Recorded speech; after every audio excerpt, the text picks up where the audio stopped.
Hey folks, welcome back to our Dice Tower preview. I'm Mark, and today we're taking a look at Somewhere Under the Rainbow. Somewhere Under the Rainbow is brought to you by Tickle Bear Games. It's for 2 to 4 players, ages 10 and up, and games generally run 45 to 90 minutes. In Somewhere Under the Rainbow, you take on the role of one of the tiny winged creatures of Glistening Grove. As a loyal resident of this land, it is your sworn duty to partake in the mysterious process of creating colorful rainbows, using a rare and secret ingredient, the crystalline poo of a unicorn. Armed with an enchanted plunger, you will fly your way through piles of multicolored unicorn droppings and gather precious pieces to build a stunning rainbow. At the same time, you'll need to prepare as many delicious dishes for the unicorn as possible to make sure the supply chain doesn't run out. And so the cycle continues. A rainbow is created once all 6 different colors of unicorn tokens have been deposited into the tube of the rainbow maker. These unicorn tokens are used to make rainbows throughout the game and can score you valuable points, tasty points, at the end. The game ends when 4 rainbows have been created and the player with the most tasty points wins and is officially named the best rainbow maker in Glistening Grove. Now, just a couple notes about setup, because there's some fun here. There's actually some games, so to say. You know, you're going to be assembling this rainbow maker, and this tube you're going to be pulling out frequently and dumping the bits into the back of the maker. Now, the thing is that it also is going to track your different rounds of the different rainbows that you create, all 4 of them. And you have your main playing area. This is the main board where your little insects, which I have to say, these are amazing looking. They're standees, but they're acrylic and they look so good. So, and I would say that everything about this game looks fantastic. The artwork, and this is a prototype and it's just phenomenal. Okay, so enough about that. But the main board is all your unicorn droppings that you're going to be picking up with a plunger, an actual plunger, which is fantastic. It works really well as you move around and pick up these pieces. So well done. Everything about this game just screams quality. But the thing about how you create this layout of this board is that you're going to be dumping all the pieces into this tray. And then you flip it over on top and you just shake it up. It's really fun actually as you dump all the pieces randomly into their appropriate spots. You slide around and you'll get them all to drop into place. You may have to adjust a little bit when you open the lid here, but it really is a fun part of setup for sure. Now, along with your standee of your insect, you're gonna have your own player board, and they are color-coded to some degree, and you have a card, a reference card, which is going to be very crucial, showing what you can do in your turn, as well as what colors are available to what different types of foods that you make and how you can put them together, and we'll talk about that in a minute. And also giving you how many glitter cubes you can pull from the bag based on the different tokens or unicorn tiles that you drop into the machine. And of course you have your series of cards, several different types. You have ingredient cards, which you'll be using to make the different food cards. And then you'll have milk cards, which will allow you to mix up colors of the different foods to any that you so choose. And then you have a mystery deck that's going to give you special abilities and all kinds of things. But you're going to be spending your glitter cubes on getting these cards and making the food so the unicorn can create more unicorn droppings so you can create more rainbows. So on your turn you have 2 choices. You can either go collect the unicorn droppings, these unicorn tiles, or you can visit the village. Now, collecting the tiles is very straightforward. Now, your insect that you have out into the playfield has a little arrow at their bottom, and they will be moving in that direction along the path that you've chosen for them. And you choose their direction at the end of their movement for your next turn. So it's very straightforward. But as you go to the spot that you want to pick up the tile, you'll use your plunger to do so and then move your insect to that spot. Now, there's also a line of sight.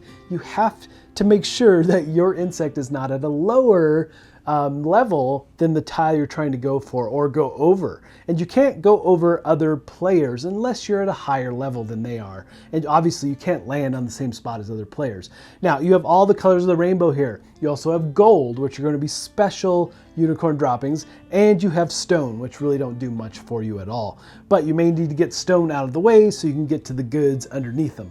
So why are you collecting these unicorn tiles and why do you care about colors? Well, like I said, you're creating rainbows. So the thing is that as you collect them, you can only put 4 of them on your player board. So you need to be very mindful of the colors that you're choosing and using. You can also pick up colors and then redeposit the different tiles along your path, which is a fun, interesting aspect as well. It really is a very much of an abstract type or part of the game, I should say, before you move off and start making food and so forth. So using this area to your advantage is key to getting maximum points at the end of the game. So if you do choose to go after one of the unicorn tiles and put it on your player board, that's all you're doing for your turn. It's an either or. So you can either grab the unicorn droppings or go to the village. Now at the village, you have some options here. And if you look, first thing you're gonna look at is dropping in the tiles that you've collected into the Rainbow Maker. Now there's some restrictions here. You're looking at the Rainbow Maker to see what colors are available. If there's already been orange dropped by another player, you can't put orange in here until the next cycle or the next rainbow is made. And so you have to be very mindful and very strategic about what colors and what tiles you're choosing. Now, the different groups of tiles are going to give you a different number of glitter cubes. So as you drop them in here, let's say there's already orange dropped in here. Well, I'm going to drop red. So I have 3 red to drop in, which is going to give me 5 glitter cubes. You'll randomly pull those from the bag. All varying colors of glitter cubes here. You'll be placing them on your player board, hoping to spin them at the village to get the different various cards. And of course, there's a couple exceptions. Like I said, stone is not going to do anything for you. It's just in your way. You do not put it in the Rainbow Maker. And the thing is that there's gold, right? It's not part of creating the rainbow per se, but it will give you all kinds of glitter cubes. So they're worth 3 points per unicorn tile that is gold. And you'll drop it in behind. You're not going to be putting it into the main tube. Now, what are you doing with these glitter cubes? You can have as many glitter cubes as you want. You can be storing them up, keeping them for later rounds, whatever you want to do. So you'll be spending them on ingredients, and there'll be 3 ingredients available to you at any one time on your turn. If you buy all 3, you can bank 2 on your player board, but you have to spend 1 of them right away. You have nowhere to put it. But what you're using those ingredients for is for the food. So you're looking at the available food, and you use the ingredients and the color as a combo. And again, your player card will guide you through that, showing you what colors make what color of food. So like a red and a yellow will make an orange food, but you also have to match the ingredients. And there's only 2 ingredients or 2 food types that have the same ingredients in these stacks, I should say. And that's because the unicorn is kind of fickle and they don't like too much of the sameness, so to say. So you'll take those ingredients and discard them and grab the appropriate food card from whatever colored deck that you chose, or you're building that type of food. So the thing is that you'll take that card and place it face down, showing the points on the back in your player area. Now, this is where things get a little tricky. The unicorn again has a unique palette, so you can't just throw all kinds of colors at it without making some exceptions. You'll look at your color wheel again, and any colors that are adjacent, let's say we did a red type of food, then you can only put purple or orange next to it. And the one exception here is that you could buy milk. It costs you 4 glitter cubes, any 4 that you want to put together, but the milk can be placed as kind of a stopgap. What do you call it? Like a palette cleanser. So you can continue using any other types of colors that you want of the different foods that you're creating. So it really does help you mix and match different colors out of sequence, so to say. And then you do have your mystery deck. The mystery deck is going to cost you 1 of each colored cube type, and it's going to do all kinds of various things here. You're going to get special ingredient substitution, which are beans of different colors, or you might get a shop voucher. But these cards are very valuable, and you should not neglect getting those throughout the course of the game. Now, once you place the 6th color of the rainbow into the Rainbow Maker tube, well, that signals into the round, and you'll move the round marker down, you'll take the tube and dump all those unicorn tiles into the back of the machine. And those are going to be used for end-game scoring. We'll take a quick look at that in a minute. but that clears it out and you're ready for the next round. Now, they have a new addition. They have an overflow area, and if there's 5 colors in the tube, you do have the option of playing a color that's already been played in the tube, but putting it on the overflow board, saving it for the next round. Now, at the end of the 4th and final round, or cycle of the rainbow, you're going to be totaling up all your tasty points based on all the food that you've created, as well as maybe some mystery cards as well. Then you're going to be dumping out all the tokens from the Rainbow Maker. You'll be sorting these by their color, getting rid of the gold ones. They're not going to be doing anything for you at the end of the game. But the rest, based on the color, you're going to discard 6 of each color.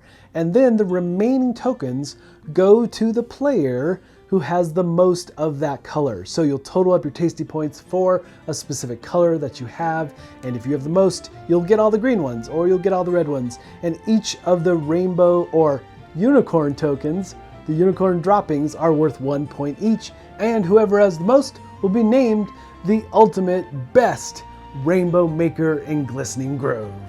Alright folks, just a reminder once again, this has been a Dice Tower paid preview, and everything you've seen here has been in prototype form, so keep a close eye on the campaign for any changes that still may occur. Now, with that said, like I said earlier, this game is absolutely beautiful. It does not feel like a prototype. They've done a fantastic job working out how the game plays. They've spent a lot of time on that, as well as the quality and artwork. It's just simply fantastic. And one of the things I didn't mention is that if you're one of the first players to create food, there are bonus points for that as well. And so there's lots of different ways to approach this game, as well as gather the right unicorn tokens for what you need to create those rainbows and get the maximum points at the end of the game. Creating those foods, it is an endless cycle. You create foods, the unicorn is then going to create droppings and so forth as you move forward. Now folks, if this looks like something that would be of interest to you, I'm sure they'd appreciate your support. So I think that's it from me, and until next time, we'll see you at the table.